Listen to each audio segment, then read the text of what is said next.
Hujambo na karibu tena mtazamaji wa The World News katika kipindi hiki cha ulimwengu wa siasa. Mimi ni Adam Hussein. Vifaa vya nyuklia vya Iran vyadaiwa viko mbali sana chini ya ardhi kiasi kwamba si rahisi kufanya shambulizi ikavikuta vifaa hivyo, hasa mashambulizi ya anga ambayo yanatajwa sana na Israel. Mkuu wa shirika la uangalizi wa nyuklia la Umoja wa Mataifa ametoa onyo kali kwamba vituo nyeti vya nyuklia vya Iran vimezikwa chini ya ardhi kiasi kwamba haviwezi kuondolewa kwa shambulio moja la anga, na kutia wasiwasi juu ya kuongezeka kwa utata wa chaguo lolote la kijeshi la baadaye. Rafael Gross, mkurugenzi mkuu wa wakala wa kimataifa wa nishati atomiki IAEA, aliambia The Financial Times kwamba vitu nyeti zaidi ni nusu maili chini ya ardhi, takribani mita 800.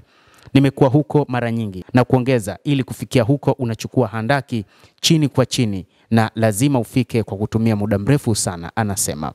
Matamshi yake yanakuja huku kukiwa na hofu kubwa kwamba kuvunjika kwa mazungumzo ya nyuklia kunaweza kuliingiza eneo hilo katika mzozo wa janga, huku Gross akionya jambo la Iran lina uwezekano wa ajabu kuwa janga ikiwa kutakuwa na kushindwa katika mazungumzo. Hii itamaanisha uwezekano mkubwa wa hatua za kijeshi ambao unaweza ukafanywa na Marekani na Israel katika eneo hilo.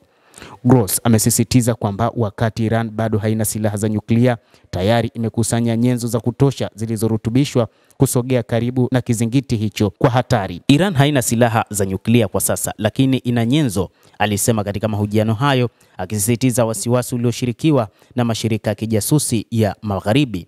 Mpango wa nyuklia wa Jamhuri ya Kiislamu ya Iran unasambazwa katika maeneo mengi yenye ngome, na kumaanisha kwamba shambulio lolote la kijeshi la mapema linahitaji kwa wakati mmoja kulenga anuai ya vifaa ili kufika uharibifu wa maana.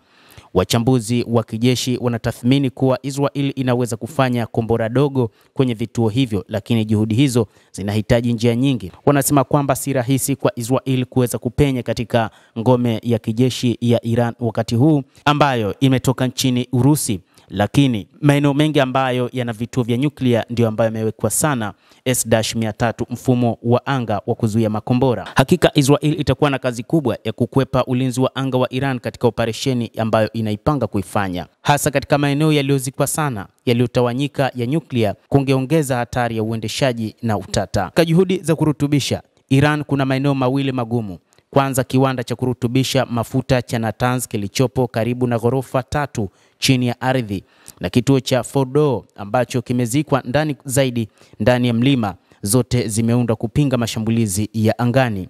Ingawa safu ya ushambuliaji ya Israel inajumuisha mabomu ya pound 5,000, wachambuzi wanahoji kuwa haya hayatoshi dhidi ya tovuti ya Fordo iliyoimarishwa kwa kampeni endelevu na iliyoratibiwa. Hata hivyo, inaelezwa kwamba operation ya pamoja ya Marekani na Israel itakuwa ya nafasi kubwa ya kufaulu, ingawa hata hivyo haitaondoa kabisa matarajio ya nyuklia ya Iran na inaweza kuchukua siku kadhaa kutekelezwa.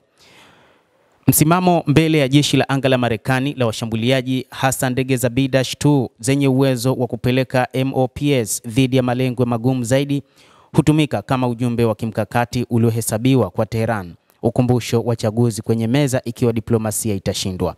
Walakini wachambuzi wa nyuklia wanaonya kwamba hata kama mgomo wenye nguvu unaweza tu kurushwa nyuma, sio kuondoa uwezo wa nyuklia wa Iran. Makombora ya Marekani pengine yanaweza kusababisha uharibifu zaidi kuliko makombora ya Israel, lakini kwa vyovyote vile unazungumzia kuhusu wakati huo, na kuna hatari ya kweli kwamba itaipeleka Iran kuelekea katika hatari na kuharibika katika eneo hilo la Mashariki ya Kati. Wachambuzi wa kijasusi wa Marekani na wataalamu wanakubali sana kwamba jeshi linaweza kuchelewesha maendeleo ya Iran, halitoweza kufuta maarifa ya kisayansi ya msingi ya kiviwanda, hasa kwa Waajemi ambao ndio waliobuni mifumo hiyo. Ni nini kitatokea siku inayofuata? Iran lazima itajibu mashambulizi kwenye mpango wake wa nyuklia kwa kuimarisha vifaa vyake na kupanua mpango wake kwa ajili ya mapambano zaidi. Lazima itashambulia maeneo mengi hasa nchini Israel, lakini pia kwenye maeneo ambayo yana ngome za kijeshi za Marekani. Hata hivyo, wachambuzi wa mambo wanasema kwamba kuna uwezekano mkubwa Marekani isingie katika vita hivyo ikaiachia Israel, lakini ikashiriki kwa kuipa silaha nyeti na hatari. Lakini hili halitoviacha salama vituo vya kijeshi vya Marekani. Iran ilidai lazima itavishambulia. Mtazamaji, endelea kutufuatilia na usisahau kulike, usisahau kucomment, kadhalika na kusubscribe channel yetu hii upate habari hizi kwa mapana hapa The World News. Mimi ni Adam Hussein.